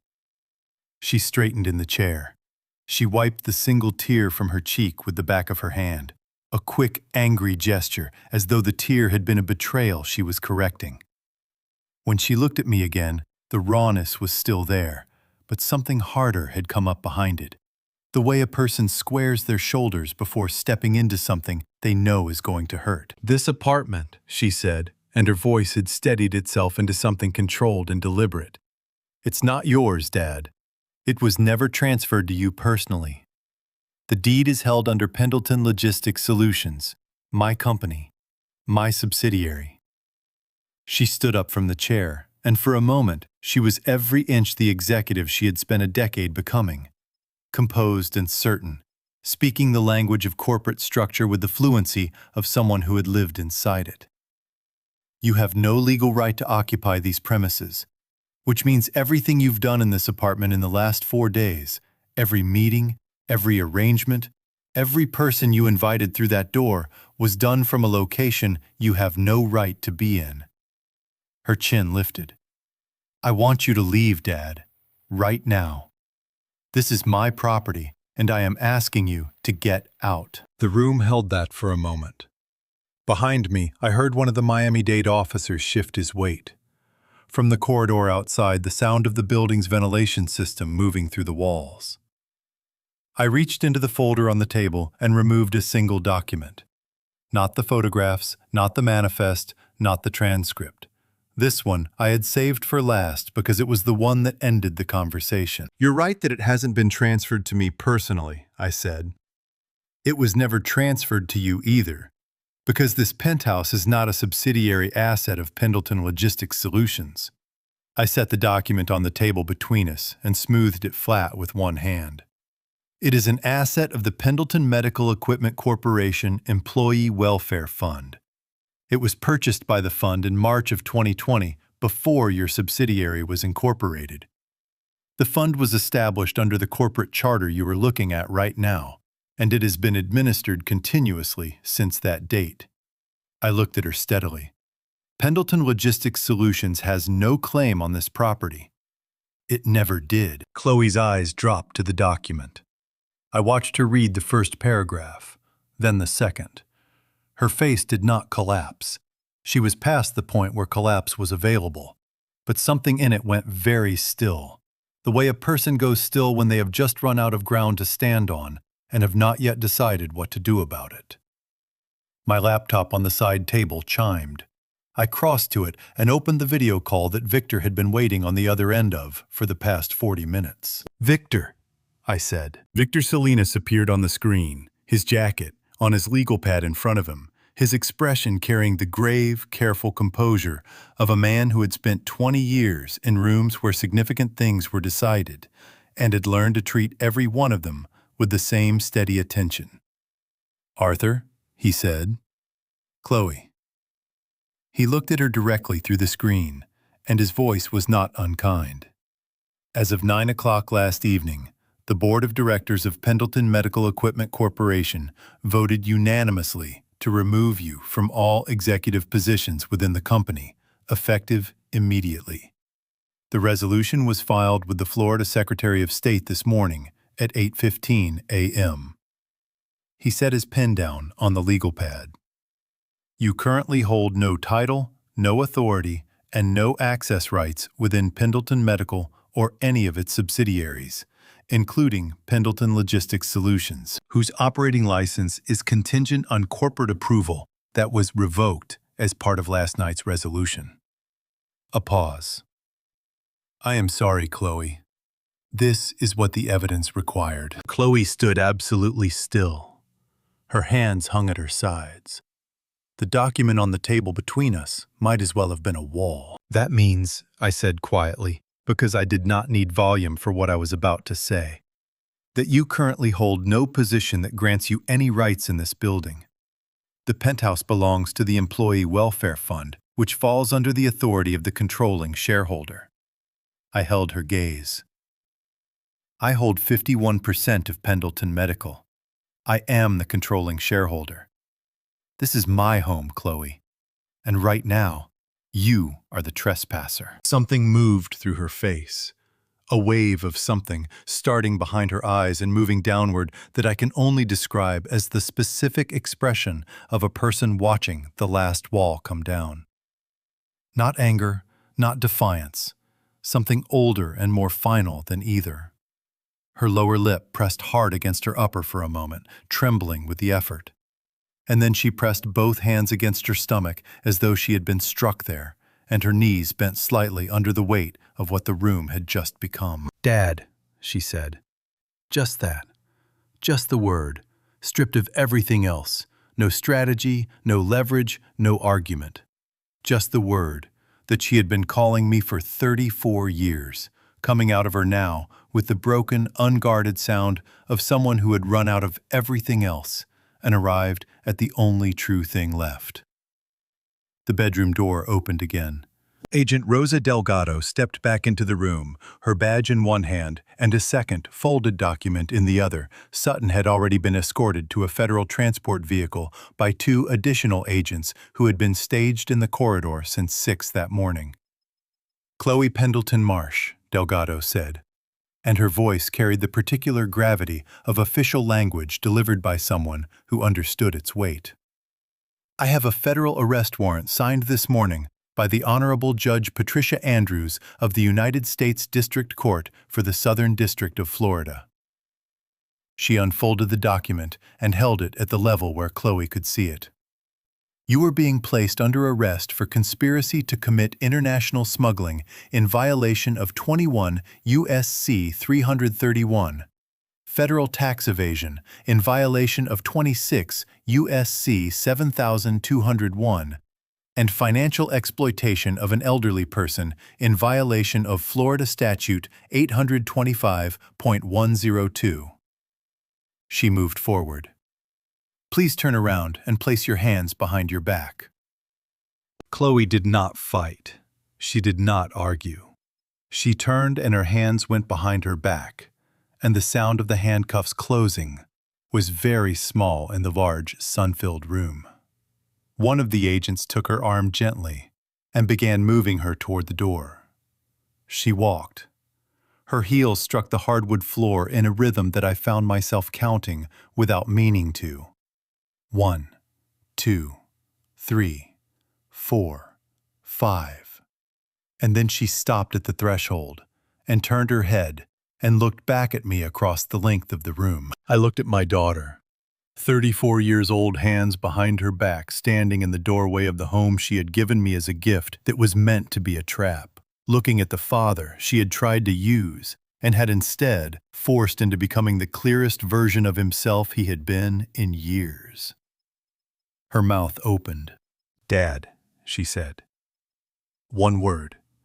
The same word as before, but different now, smaller and more honest, and carrying inside it the full weight of everything that word had ever meant between the two of us, from the first time she had said it at 18 months old in the kitchen of our house on Tigertail Avenue, to this moment, this room, this unbearable Tuesday morning in July. I did not look away from her. My throat was burning and my eyes were doing something I was not going to allow them to finish, and I pressed my thumb against Maggie's ring until the metal edge bit into my skin. and I held my daughter's gaze for as long as she needed me to. Then the agent said something quiet, and she turned and she walked out of the room. The door closed. Julian appeared from the hallway, moving to stand beside me without being asked, without saying anything, just present, a solid, steady weight in my peripheral vision that had been there since Saturday night and showed no sign of leaving. My legs were fine. I want to be accurate about that. My legs held, but I put one hand on the back of the chair and held on anyway, because the room had done something to the air in it, and I needed a moment before I could trust everything else to keep its agreement with the morning. I stood on the balcony and watched the last FBI vehicle disappear behind the palm trees lining Brickell Avenue. The bay below was exactly as it had always been, blue and wide, and entirely indifferent to what had just happened on the 42nd floor above it. Miami did not pause for private disasters. It never had. That was one of the things I had always respected about this city. Julian came out and stood beside me. He had a cup of coffee in each hand, and he passed one to me without asking whether I wanted it, which was the correct decision. We stood there for a while, the two of us, looking out at the water, while the city went about its Tuesday afternoon business below. A container ship was moving slowly through the channel toward the port, its hull riding low with cargo, its running lights beginning to glow in the early afternoon haze. I watched it and did not think about what might be inside it. I had thought about that enough. "Julian," I said, "why did you really do it?" He turned the coffee cup in his hands, not stalling, thinking. Julian Reeves had never, in my experience, said anything he had not first decided was worth saying. 15 years ago, he said, my son made a bad decision. He was 23 years old and he was broke, and someone offered him money to drive a truck from the port to a warehouse in Hialeah. He didn't ask what was in the truck. Julian's jaw tightened. He should have asked. He didn't. When CBP pulled the truck over on the Palmetto, he found out what was in it, along with everybody else. I looked at him. I remember a case, 2010. You remember the case because you were the one who made the call. He held my gaze. You knew the supervising agent at CBP. You had built the Pendleton warehouse complex in Doral, and the whole Port Authority knew your name. You told them my son was a good kid who'd been used by people who knew better, and that prosecuting him was a waste of the court's time and the government's money. He paused. You had no reason to do that. You barely knew me. We'd spoken maybe a dozen times in the elevator. My chest tightened. I remembered the case differently than he did. I remembered thinking the kid had made a stupid mistake that didn't deserve to define the next 40 years of his life. I had not thought of it as a favor. I had thought of it as the obvious thing. Where is he now? I asked. Tampa. Julian's voice shifted into something warmer, the way a man's voice shifts when he arrives at the part of a story he is actually proud of. He's a marine engineer, has a wife, 2 kids, a house on the water. He coaches Little League on Saturday mornings. He looked out at the bay. He doesn't know I was watching that office across the street for 3 weeks. He doesn't know any of this, and I'd like to keep it that way. He'll never hear it from me, I said. Julian nodded once. I told you I'd watched that office for 3 weeks before I said anything. That's true. But the real reason I waited, he stopped, cleared his throat. I wasn't sure you'd believe me. I wasn't sure I had the right to ask you to believe that your own daughter was doing what I was watching her do. He looked at me directly. Maggie told me once, maybe 8, 9 years ago. In the elevator, she said, Julian Arthur trusts everyone until he can't. And when he can't anymore, it breaks something in him that takes a long time to put back. She asked me to watch out for that. The burn came back behind my eyes, fast and total. I pressed my thumb against the inside of my wedding ring and held it there. She told a lot of people to watch out for me, I said. She loved you very specifically, Julian said. That's different from just loving someone.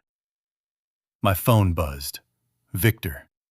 I answered. Arthur, he said, the DEA wants a full debrief tomorrow morning, and the attorneys representing 7 families on the counterfeit pharmaceutical distribution list have been formally notified. Your testimony will be material to their civil claims. A pause. All 7 families, Arthur. What you built in 4 days gave us what 14 months of federal investigation couldn't. I looked out at the container ship, still moving through the channel, slow and heavy and deliberate. Tell them I'll be there, I said. All of them. The DEA debrief took 4 hours. The inventory of everything I had lost took considerably longer, and I am still not finished with it. I came back to the penthouse at 7 in the evening, after the federal building and the paperwork and the careful, methodical process of converting 4 days of accumulated evidence into something the Department of Justice could use across multiple prosecutions in 2 jurisdictions. Delgado's team had taken the documents from the table, the photographs, the manifest, the transcript pages, all of it, now tagged and cataloged in evidence envelopes, somewhere on Northwest 2nd Avenue. The table was empty. The room felt larger than it had before, and colder, though the thermostat had not changed. I sat down at the desk and took Maggie's letter out of my breast pocket. I had read it twice already, once at midnight on the floor of the bedroom, when finding it had nearly taken my legs out from under me. Once more in the small hours before the FBI arrived, when I had needed to hear her voice again before the day began. This was the 3rd reading, and it was different from the other 2. Not the desperate reading of a man searching for direction, and not the grateful reading of a man who had just found what he needed. This was the reading of a man who had come through the other side of something and was finally still enough to hear what she had actually said. The foundation you built was built honestly. No one can take it from you unless you let them near it. I sat with that for a long time. Then I took a piece of the Penthouse stationery from the desk drawer, and I wrote a letter to Chloe. Not a long one, 4 paragraphs. I told her that I had heard what she said in this room about the name, about the distance, about asking for help, feeling like failure. I told her she was not wrong about any of it, and that I had known it in the peripheral way that men know the things they are not ready to face, and that I was sorry it had taken this particular week to make me face it.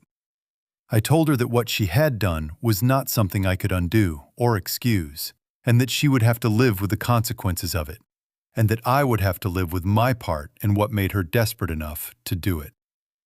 I told her that I loved her, that I had loved her every day of her life, including today, including the moment the handcuffs closed. I folded the letter, put it in an envelope, wrote her name on the front, then I put it in the desk drawer and did not seal it. Maybe someday. Not today. I stood up and walked to the eastern window for the last time and looked out at Port Miami, where the lights of the working port moved against the dark water, with the slow, indifferent choreography of a system that had no memory of what had passed through it and no preference for what came next. Somewhere in a federal detention facility across town, my daughter was spending her first night in a place she had never imagined she would be. Somewhere in Tampa, a marine engineer was putting his kids to bed on a Tuesday night without knowing that a conversation in an elevator 15 years ago had come back around and mattered in ways no one had planned. I picked up my phone and called Victor. "I'm not keeping the penthouse," I said. A pause. "Are you sure?" "Find me something smaller," I said. "Somewhere I can't see the port. Somewhere quiet." I looked around the room, the empty table, the eastern windows, the view that had given me everything and cost me everything in the same week. "And somewhere I can make my own coffee." "I'll start looking tomorrow," Victor said. "Thank you," I said. "For everything, Victor. All of it." After I hung up, I stood in the center of the empty room for a moment. The city moved outside the glass, indifferent and permanent, doing what cities do.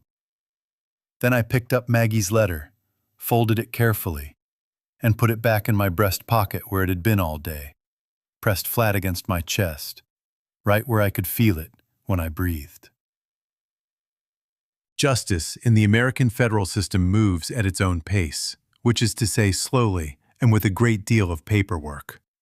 But it moves, and when it arrives, it is thorough. Victor's office looked exactly the same as it had on the morning I walked in without an appointment and changed the direction of everything. Same strong coffee, same organized shelves, same morning light coming through the east-facing window at the angle that made the room feel like a place where serious things were decided. Which it was, which it had been for 20 years. I sat across from him and listened while he read from the summary he had prepared. Derek Marsh had signed a cooperation agreement with the Department of Justice 2 weeks after his arrest. He was providing detailed information about the Colombian network's U.S. operations, the shell companies, the freight routing, the financial infrastructure that had moved contraband through American ports for 3 years, under the cover of legitimate medical equipment imports. His sentencing would depend on the quality and completeness of his cooperation. Victor said 8 years was the current estimate, possibly less, possibly more. "And Chloe?" I asked. My voice came out even. I had practiced that. Victor set the paper down. "She entered a not guilty plea," he said. "The trial is scheduled for March. Given the volume of evidence..." He paused, choosing his words with the care of a man who understood that accuracy and kindness were not always the same thing. "The government's case is strong, Arthur.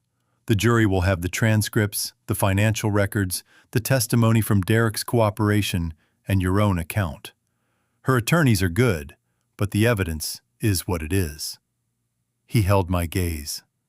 "More than a decade, federal system. That is the realistic range." I nodded. I had already known. I had sat with that number for 2 weeks and turned it over until it became something I could carry rather than something that carried me. "Sutton," I said. "Plea agreement accepted last Friday," Victor said. 18 months in federal prison, 3 years supervised release. The Florida Medical Board revoked his license permanently at an emergency session on July 22nd, 5 days after his arrest. He will never practice medicine again. Victor's jaw tightened briefly. He is also required to provide full restitution of the $100,000 with interest under the criminal restitution order. "The company," I said, "fully restored." Victor permitted himself a small, satisfied exhale. "The CTPAT certification has been suspended pending a compliance review, which I expect will take 6 months and result in reinstatement with additional protocols. The board has appointed an interim logistics director. The Meridian Hospital contract in Houston, the one Chloe's team had been managing, was preserved after I provided the government's clearance letter to the procurement office." He looked at me. "Pendleton Medical is intact, Arthur. Everything you built is still standing." He pushed an envelope across the desk. I opened it. A check $3.2 million made out to Pendleton Medical Equipment Corporation from the company's business interruption insurance carrier.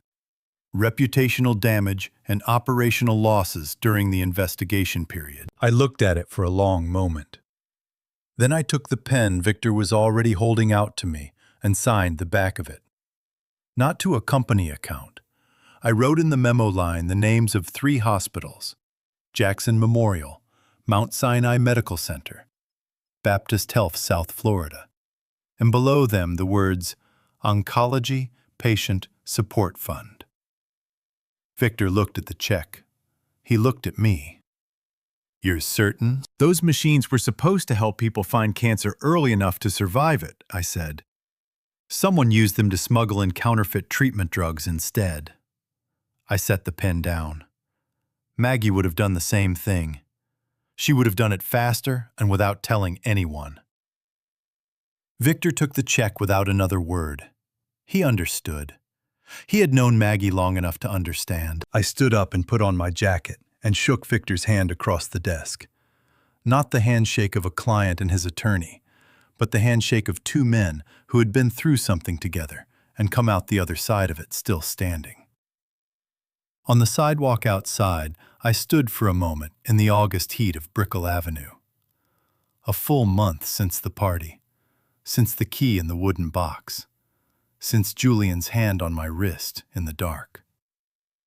I pulled out my phone and called Julian. "Are you free this week?" I said when he answered. "I'd like to drive up to Tampa. I want to meet your son." A pause. Then Julian laughed, a real laugh, surprised and warm, the laugh of a man who had not expected the morning to go this direction. "He'd like that," he said. "He really would." I had not made my own coffee in 40 years. Maggie had made it first every morning for 31 years, strong and black, set on the counter before I came downstairs, so that it was always there, waiting, the way she was always there waiting, present and warm and entirely without drama about it. After she died, the housekeeper made it. After I moved to the Penthouse, the hotel-grade machine on the counter made it at whatever time I programmed it to. I had not stood in a kitchen and actually made coffee, the physical act of measuring and pouring and waiting, since sometime in the mid-1980s. On the first morning in the house by Lake Conway, I stood in my own kitchen for 4 minutes before I found the filters. The house was small. Victor had found it in September, a 2-bedroom on a quiet lane in the Conway Lakes neighborhood east of Orlando, backing onto the water, a dock that extended 15 feet over the lake and needed repainting. A kitchen that had been last updated sometime in the Clinton administration. The previous owners had left a box of coffee in the pantry. I used it. I carried the cup out to the dock and sat on the wooden bench at the end of it and watched the morning come in over the water. Lake Conway was not Biscayne Bay. There were no container ships, no cranes, no running lights moving through the dark at 3 in the morning. There were herons standing in the shallows on the far bank, and a family of coots working their way along the edge of the cattails, and the sound of a lawnmower starting up somewhere on the far side of the neighborhood, and then stopping, and then starting again. The water was still and flat, and reflected the October sky in a way that made it look twice as large as it was. I had brought 3 things from the Penthouse: Maggie's letter, the camera with the telephoto lens, and a brand new pair of reading glasses in a case from the optometrist on Brickell. No chip, no tracker, just 2 lenses, ground to the prescription I actually needed. I put the glasses on and looked at the lake, sharp edges everywhere, the individual feathers on the heron's wing, the grain and the dock boards under my feet. I had not realized how much I had been missing until everything came into focus. After the coffee, I went inside and opened the second box I had unpacked, the one from my study on Tigertail Avenue, the box that had traveled through a storage unit and 2 addresses without being opened because I had not been ready for what was inside it. Medical records, tax documents, and at the bottom, wrapped in a rubber band, a photograph of Maggie and me on the dock of a rented house in the Florida Keys, 1994. Both of us squinting into the sun and laughing at something the photographer had said. I set the photograph on the kitchen windowsill where I could see it while I made coffee. My phone rang. Julian. "How's the lake?" he said. "Quiet," I said. "No port, no cranes, no telephoto lens required." He laughed. "Marcus sends his regards, by the way. He wanted me to tell you that the Tampa Little League team went 3-1 last weekend." "Tell Marcus his father did something right," I said. "I tell him that every time I see him," Julian said. "He doesn't believe me yet." "He will." After we hung up, I sat down at the kitchen table with my laptop and opened a new document. The cursor blinked at me for a moment, patient and unhurried, waiting for whatever came next. I typed 2 words: the foundation.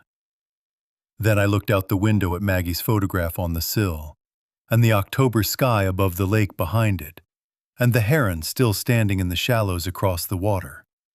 Absolutely still, absolutely certain of its place in the morning.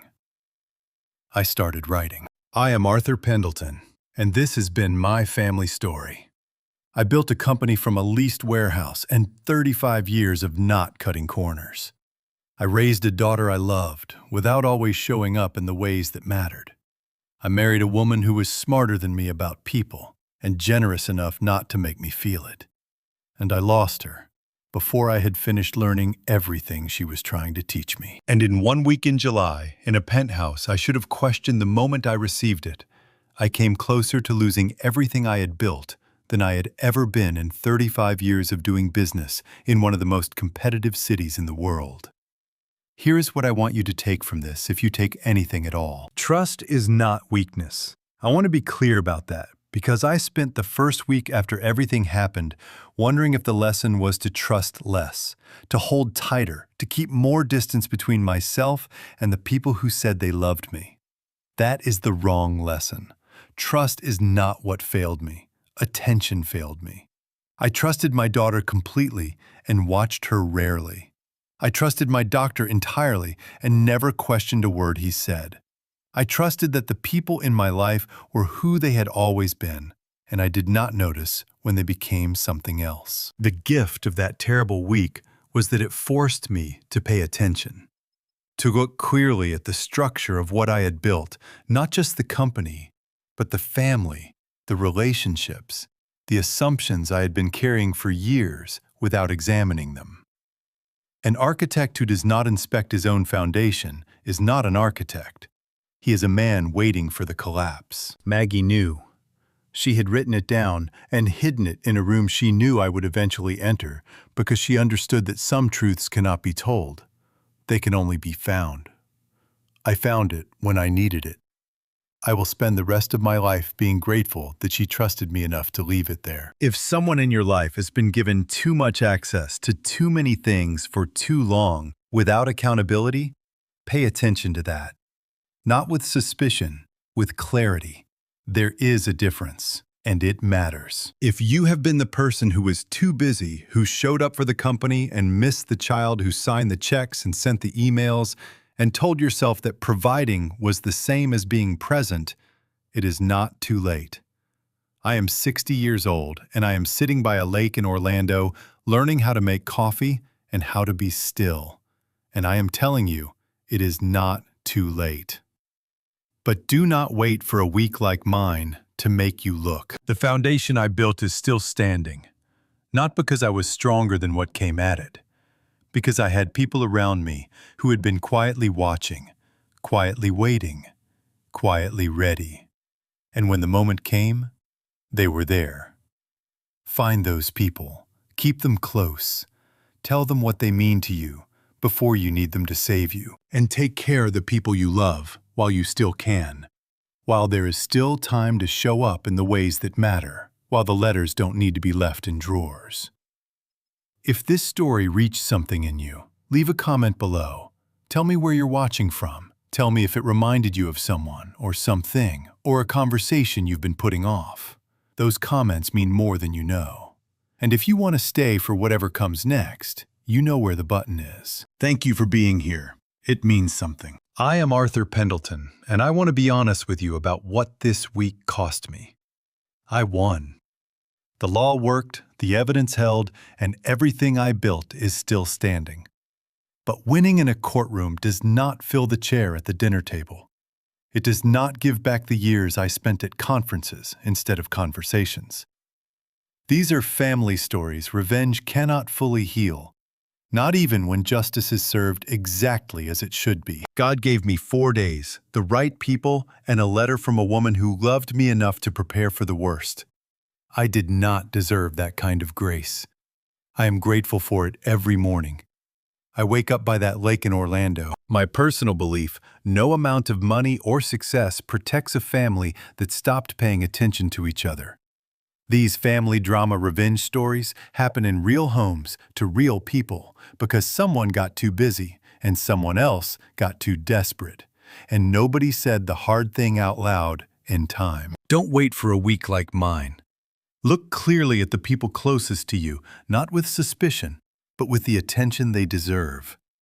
The most painful family stories, revenge, are the ones that could have been prevented by a single honest conversation years earlier. If this story moved you, drop a comment and tell me where you're watching from. Share it with someone who needs to hear it. And if you want to stay for what comes next, you know where that button is. Thank you for staying until the very end. It means more than I know how to say. The stories ahead contain fictional elements crafted to reflect on real human truths. If that's not the content you're looking for, no judgment at all. Choose what serves you best.